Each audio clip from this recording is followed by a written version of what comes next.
ഇവിടെ നിന്ന് ഞങ്ങളുടെ അടുത്ത യാത്ര കുർവ ദ്വീപിലേക്കായിരുന്നു. ഹൈക്കോടതിയുടെ ഉത്തരവ് പ്രകാരം പ്രതിദിനം 244 ആളുകൾക്കാണ് ഇവിടെ പ്രവേശനമുള്ളത്. ഇവിടെ പ്ലാസ്റ്റിക് നിരോധിത മേഖലയാണ്.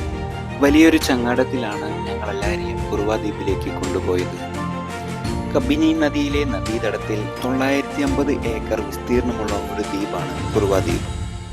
കേരളത്തിൽ നിന്നും കിഴക്കോട്ടൊഴുകുന്ന നദിയായ കബിനിയുടെ പോഷക നദിയിലാണ് കുർവ ദ്വീപ് സ്ഥിതി ചെയ്യുന്നത്.